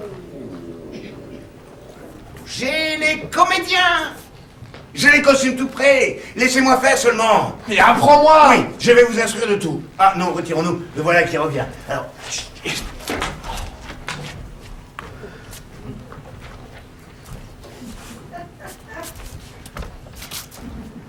Quel diable est cela? Ils n'ont rien que les grands seigneurs à me reprocher. Et moi, je ne trouve rien de si beau que de hanter les grands seigneurs. Il n'y a qu'honneur et que civilité avec eux. Et je voudrais qu'ils me coûtaient 2 doigts de la main et être des comtes ou marquis. Monsieur! Voilà monsieur le comte avec une dame qu'il mène par la main. J'ai un petit ordre à donner. Dis-leur que je reviens ici tout à l'heure. Monsieur dit comme cela qu'il sera ici tout à l'heure. Je ne sais pas, Dorante. Je fais encore ici une étrange démarche de me laisser ramener par vous dans une maison où je ne connais personne.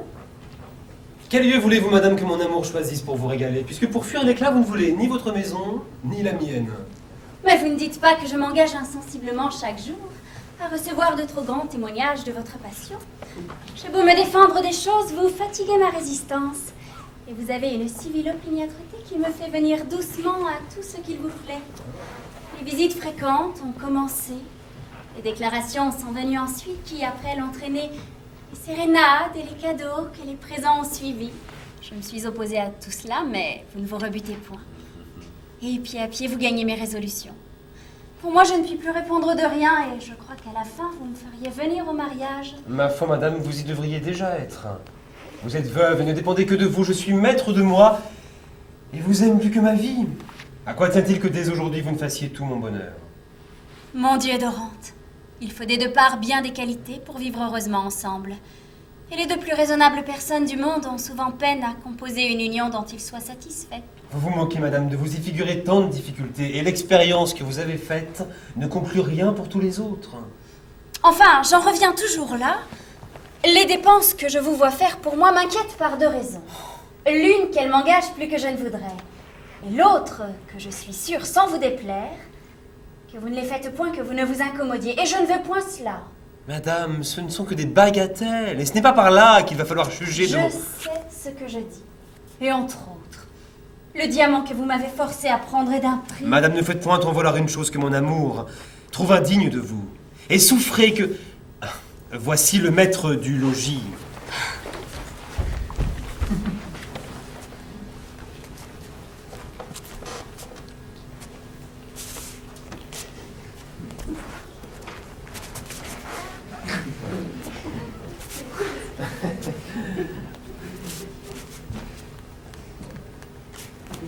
Un peu plus loin, madame.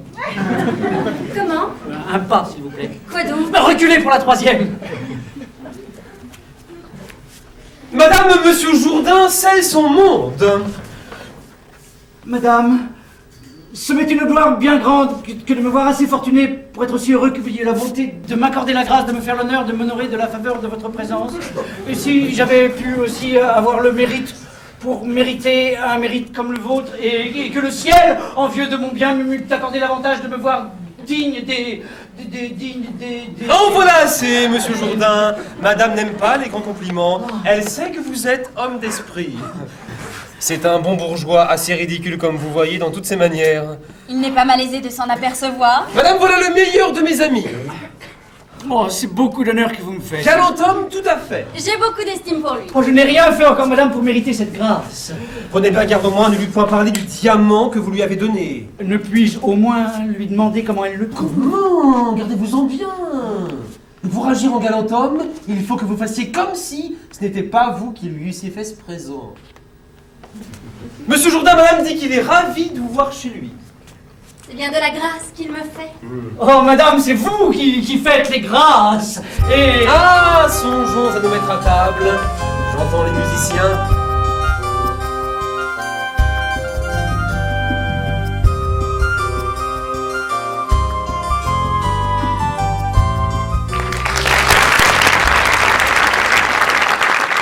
Voilà un repas tout à fait magnifique. Oh, vous vous moquez, madame, et je voudrais qu'il eût été plus digne de vous être offert. Ah, monsieur Jourdain a raison, madame, de parler de la sorte.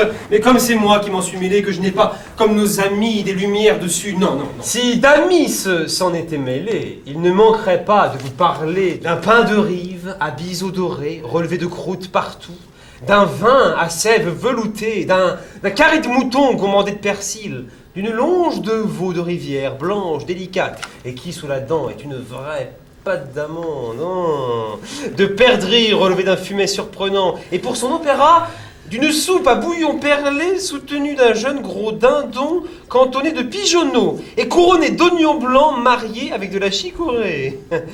Mais pour moi, je vous avoue mon ignorance, et comme monsieur Jourdain a fort bien dit, je voudrais que le repas fût plus digne de vous être offert. Je ne réponds à ce compliment qu'en ayant mangé comme j'ai fait. Ah, que voilà de belles mains. Les mains sont médiocres, monsieur Jourdain. Mais vous voulez parler du diamant qui est fort beau? Oh, moi, madame, Dieu m'en garde d'en vouloir parler. Ce ne serait pas agir en galant homme. Et le diamant est fort peu de choses. Vous êtes bien dégoûté. Oh, vous avez trop de bonté pour moi. Allons, allons, allons, que l'on donne du vin à monsieur Jourdain. C'est merveilleusement accommoder la bonne chair que d'y mêler la musique. Et je me vois ici admirablement régalée. Mais madame, ce n'est pas... Je ne crois pas que l'on puisse mieux chanter. Et cela était tout à fait beau. Je vois ici, madame, quelque chose de plus beau. Ouais, monsieur Jourdain est galant plus que je ne pensais. Bon, mais vous ne connaissez pas monsieur Jourdain. Oh, elle me connaîtra quand il lui plaira. Encore. Mais oui, c'est un homme qui a toujours la riposte en main, hein. Monsieur Jourdain est un homme qui me ravit. Si je pouvais ravir votre cœur, Eh bien, je trouve ici bonne compagnie. Ah, et je vois bien qu'on ne m'y attendait pas. C'est donc pour cette belle affaire-ci, monsieur mon mari, que vous avez eu tant d'empressement à m'envoyer dîner chez ma sœur. Je viens de voir un théâtre là-bas, et je vois ici un banquet à faire noce. Voilà comme vous dépensez votre bien. Et c'est ainsi que vous festinez les dames en mon absence et que vous leur donnez la musique et la comédie tandis que vous m'envoyez promener.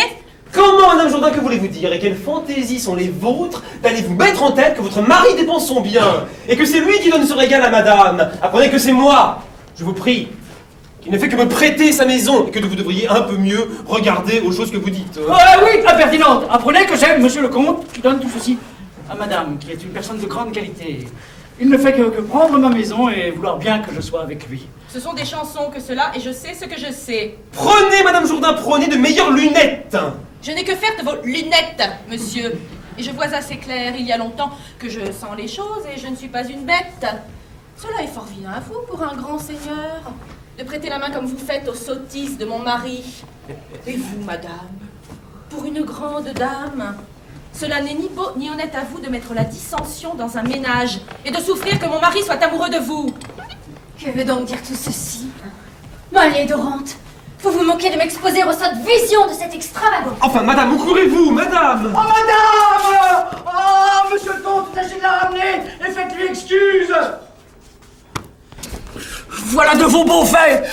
Vous me venez faire des injures devant tout le monde et vous chassez de chez moi des personnes de qualité! Mais je me moque de leur qualité! Je ne sais ce qui me tient, maudite, de vous fendre la tête! Mais je me moque de ça! Ce sont mes droits que je défends et j'aurai pour moi toutes les femmes!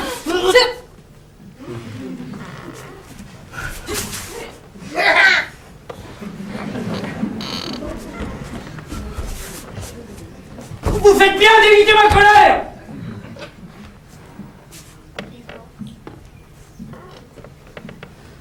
Elle est arrivée là, bien malheureusement. J'étais en humeur de dire de jolies choses et jamais je ne m'étais senti tant d'esprit.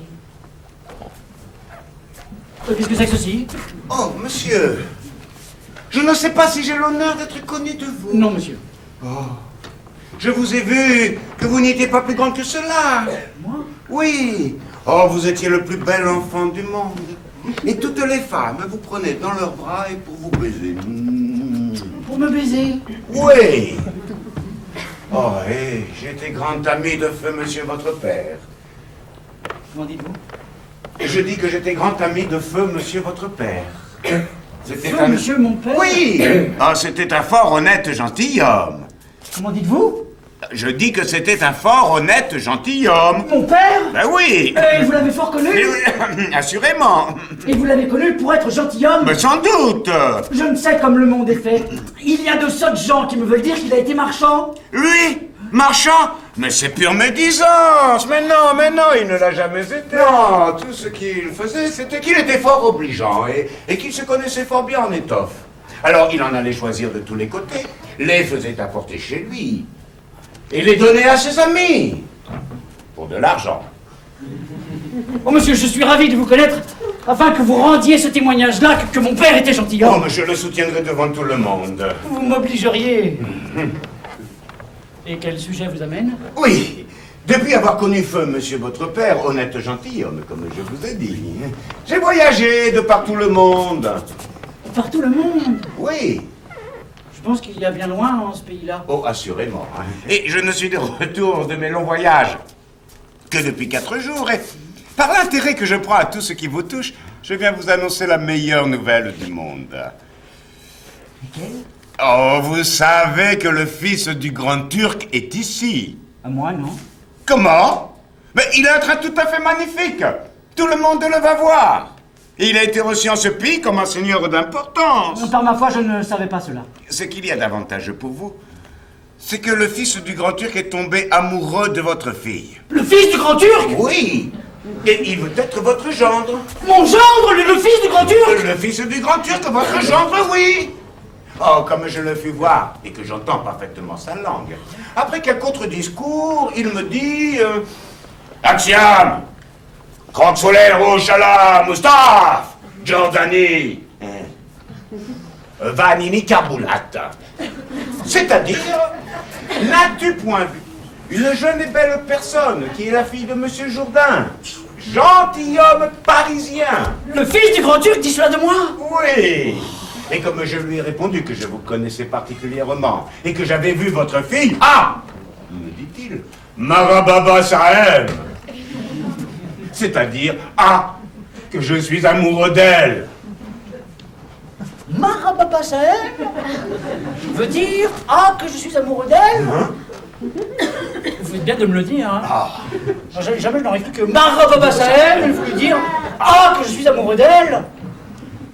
Voilà une langue admirable que ce turc. Oh, mais plus admirable encore que vous ne pouvez croire. Savez-vous bien ce que veut dire Kakarakamushen?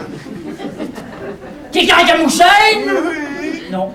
Mais c'est-à-dire, ma chère âme.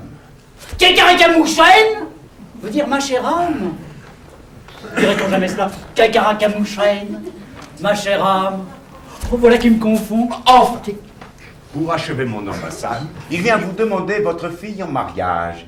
Et pour avoir un beau-père qui soit digne de lui, il veut vous faire Mamamouchi,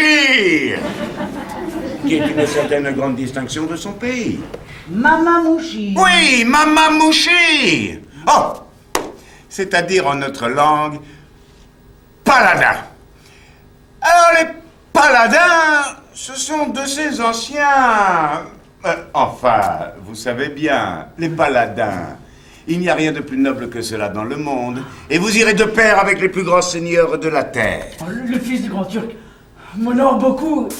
Et je vous prie de me mener chez lui pour lui faire mes remerciements. Comment? Mais il va venir ici. Il va venir ici? Eh oui. Et il amène toutes sortes de choses pour la cérémonie de votre dignité. Mais vous voilà qui est bien prompt. Ah, son amour ne peut souffrir aucun retardement. Oui, mais tout ce qui m'embarrasse ici, c'est que... Ma fille est une opiniâtre qui s'est allée mettre dans la tête un certain Cléonte et elle jure de n'épouser personne d'autre qu'à celui-là. Elle changera de sentiment quand elle verra le fils du grand turc. Et puis il se rencontre ici une aventure merveilleuse. C'est que le fils du grand turc ressemble à ce Cléonte, à peu de choses près. Enfin, je l'ai vu, on me l'a montré. Et l'amour qu'elle a pour l'un pourra aisément passer à l'autre. Hein? Et... je l'entends venir. Le voilà.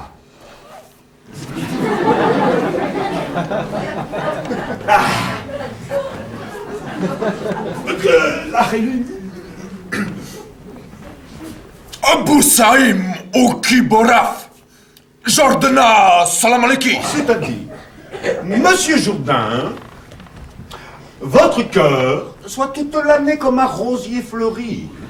Ce sont façons de parler obligeantes de ces pays-là.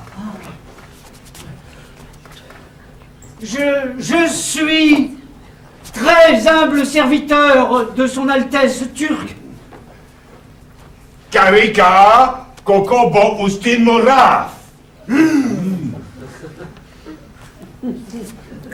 Ustinyak, Katamaleki, Bassoum Bassé, Alamoran. Là, il dit que le ciel vous donne la force des lions et la prudence du serpent. Son Altesse turque m'honore beaucoup et je lui souhaite toutes sortes de prospérité. Osa Binamem Sadok Babali Uram. Babali Uram. Babali Uram. Babali Uram. Aïe, Babali Uram. Babali Uram. Bellman. Alors là, il dit que vous alliez vite avec lui pour vous préparer pour la cérémonie, afin ensuite de voir votre fille et enfin de conclure le mariage. Tout ça en 2 mots? Eh oui, la langue turque est comme cela. Elle dit beaucoup de paroles en peu de mots. Hein? Allez vite où elle souhaite. Yok, yok. Yok! Yok. Yok. Yok! Oh, que tout cela est drôle. Non mais, quelle dupe, hein. Oh, quand il aurait appris son rôle par cœur, il pourrait pas le mieux jouer.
Est-ce un déguisement que vous portez? Est-il temps d'aller en masque? Mais parlez donc, qu'est-ce que c'est que ceci et qui vous a fagoté comme cela? Paix, insolente! Vous me devez porter du respect maintenant, et l'on vient de me faire mamamoucher. Comment donc? Mamamouchi, je suis mamamouchi. Et que voulez-vous donc dire avec votre mamouchichi? Mamamouchi, je dis mamamouchi. Et quelle bête est-ce là? Mamamouchi, c'est-à-dire en notre langue, paladin. Baladin? Et êtes-vous en âge de danser des ballets? Mais quelle ignorante! Je dis paladin! C'est une dignité dont on vient de me faire la cérémonie. Mais quelle cérémonie? Jardina Salamaleki! Ostignok! Basum basse à la morale! Marababasahem! Karikakum poto Ostin Moraf! Ostignok! Ostignok! Que Karakamushen! Mamamouchi, Amboussaïm, Oki, Bouraf, Ostignok, Jardina Salamaleki! Qu'est-ce que c'est donc que cela? Oubala, balada, balaba, balachou! Oubala, balada, balaba, balachou! Oubala! Hélas, mon Dieu, mon mari est devenu fou.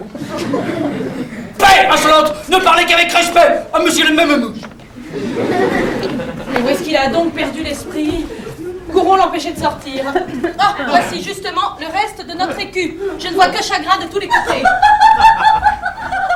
Ah oui, madame. Vous verrez la plus plaisante chose du monde qu'on puisse voir. Je ne crois pas que dans tout le monde, il soit possible de trouver un homme aussi fou que celui-là. Et puis madame, il faut tâcher de servir l'amour de Cléonte et d'appuyer toute sa mascarade. C'est un fort galant homme. Et qui mérite que l'on s'intéresse pour lui. J'en fais beaucoup de cas. Et il est digne d'une bonne fortune. Outre cela, madame, nous avons ici un balai qui nous revient et que nous ne devons pas laisser perdre. Et il faut voir si mon idée pourra réussir. J'ai vu là des apprêts magnifiques. Et ce sont des choses dorantes que je ne puis plus souffrir. Oui, je veux enfin vous empêcher vos profusions. Et pour rompre le cours à toutes les dépenses que je vous vois faire pour moi, j'ai résolu de me marier promptement avec vous. C'en est le vrai secret et toutes ces choses finissent avec le mariage. Madame, est-il possible que vous ayez pu prendre pour moi une si douce résolution? Ce n'est que pour vous empêcher de vous ruiner. Sans cela, je vois bien qu'avant qu'il fût peu, vous n'auriez pas un sou. Que j'ai d'obligation, madame, au soin que vous avez de conserver mon bien. Il est entièrement à vous, aussi bien que mon cœur. Et vous en userez de la façon qu'il vous plaira. J'userais bien de tous les deux. Mais voilà votre homme. La figure en est admirable. Monsieur, nous venons faire la révérence à votre nouvelle dignité et nous réjouir avec vous du mariage que vous faites de votre fille avec le fils du grand Turc. Monsieur, je vous souhaite la force du serpent et la prudence des lions.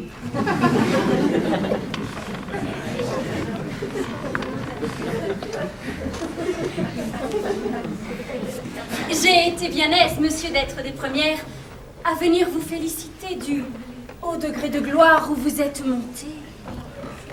Madame, je vous souhaite toute l'année votre rosier fleuri. Oh. Je suis ravi de vous voir venu ici prendre part aux honneurs qui m'arrivent. Et aussi pour vous faire les très humbles excuses de l'extravagance de ma femme. Cela n'est rien. J'excuse en elle un pareil mouvement. Votre cœur lui doit être précieux. Et il n'est pas étrange que la possession d'un homme comme vous puisse inspirer quelques alarmes. Madame, la possession de mon cœur est une chose qui vous est toute acquise. Oh, vous voyez, madame, que monsieur Jourdain n'est pas de ces gens que les prospérités aveuglent et qu'il sait, dans sa grandeur, connaître encore ses amis. C'est la marque d'une âme tout à fait généreuse. Mais où est donc son Altesse turque? Nous voudrions bien, comme vos amis, lui rendre nos devoirs. Je l'entends qui vient. Ah. Oh, oh. Voilà. Et j'ai envoyé quérir ma fille pour lui donner la main. Monsieur, nous venons faire la révérence à votre dignité comme amis de monsieur votre beau-père et l'assurer avec respect de nos très humbles services. jouer le truchement, hein, pour lui dire qui vous êtes et lui faire entendre ce que vous dites. Nous ne saurions rien dire sans lui. Alors, où êtes-vous passé?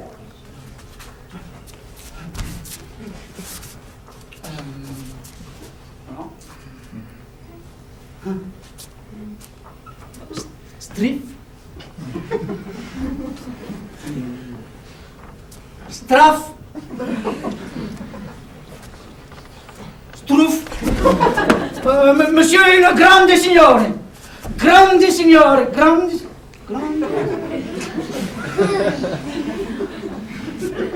Et madame est une grande dame. Aïe, lui, Mamamouchi, français. Madame Mamamouchi, française. Ne puis pas parler plus clairement. Oh, voilà, donc étiez-vous passé. Venez lui dire que monsieur et madame sont des personnes de grande qualité qui lui sont venus faire révérence comme mes amis et l'assurer de leur service. Vous allez voir, il parle le turc à merveille. Allah bala! Kroksia maxi boram allabamen! Kataleki Tubal, Urin Soter, Amalushan. Il dit que la pluie des prospérités arrose en tout temps le jardin de vos familles.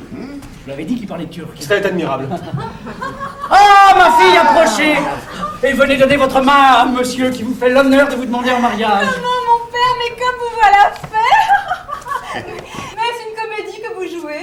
Mais non, ce n'est pas une comédie, c'est une affaire fort sérieuse et la plus pleine d'honneur pour vous qui se peut souhaiter. Voilà le mari que je vous donne. À moi, mon père. Oui, à vous. Mais je ne veux point me marier. Mais je le veux, moi qui suis votre père. Je n'en ferai rien. Ah, que de bruit! Non, mon père, je vous l'ai déjà dit. Il n'y a pas de pouvoir qui me puisse obliger à prendre un autre mari que Cléon. Et je me réjouirai plutôt à toutes les extrémités que de... Oui. Mais il est vrai que vous êtes mon père. Que c'est à vous à disposer de moi et je vous dois entière obéissance. Oh, voilà, revenu dans votre devoir et voilà qui me plaît d'avoir une fille obéissante. Comment donc? Mais qu'est-ce que c'est que ceci? On dit que vous voulez donner votre fille en mariage à un carême prenant! Taisez-vous, impertinente! Vous voulez toujours dans la conversation. Il n'y a pas moyen de vous faire entendre raison. Mais c'est vous qu'il n'y a pas moyen de rendre sage et vous allez de folie en folie! Mais quel est votre dessein, hein? Et que voulez-vous faire avec cet assemblage? Je veux marier notre fille avec le fils du grand Turc. Avec le fils du grand Turc? Oui, vous pouvez lui faire vos remerciements par le truchement que voilà. Mais je n'ai que faire du truchement. Et je lui dirai bien moi-même à son nez qu'il n'aura pas ma fille. Tout que le bruit. Comment, Madame Jourdain? Vous vous opposez à un bonheur comme celui-là, vous refusez son Altesse turque comme gendre. Mon Dieu, monsieur, mêlez-vous de vos affaires. C'est une grande gloire qui n'est pas à rejeter. Madame, je vous prie aussi de ne vous point embarrasser de ce qui ne vous touche pas. C'est l'amitié que nous avons pour vous qui nous fait intéresser dans vos avantages. Ah oui, je me passerai bien de votre amitié. Voilà votre fille qui consent de volonté de son père. Ma fille consent à épouser un Turc. Assurément. Elle veut oublier Cléonte. Oh, que ne fait-on pas pour être grands âmes? Je l'étranglerais de mes mains si elle avait fait un coup comme celui-là. Et je vous dis, moi, que ce mariage-là se fera. Et je vous dis moi qu'il ne se fera point. Oh, que de bruit. Ma mère! Vous êtes une coquille. Ah, vous la querellez de ce qu'elle m'obéit? Oui, elle est à moi aussi bien qu'à vous. Madame, Que me voulez-vous compter, vous? un mot. Je n'ai que faire de votre mot. Monsieur, si elle veut bien écouter une parole en particulier, je vous promets de la faire consentir à ce que vous voulez. Non, je n'y consentirai point. Écoutez-moi seulement. Non, Écoutez-le. non, je ne veux pas écouter. Il vous dit Je ça. ne veux pas qu'il me dise rien. Oh, voilà une grande obstination de femme, hein. Cela vous fera-t-il mal de l'entendre? Ne faites que m'écouter. Hein. Après, vous ferez ce qu'il vous plaira. Eh bien quoi? Ah.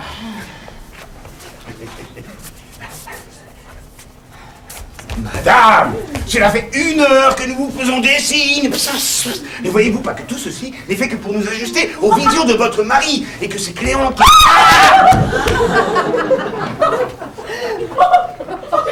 qui est le fils du grand Turc. Et moi, et qu'on vient. Le truchement. Comme cela, je me rends. Oui. Faites semblant de rien.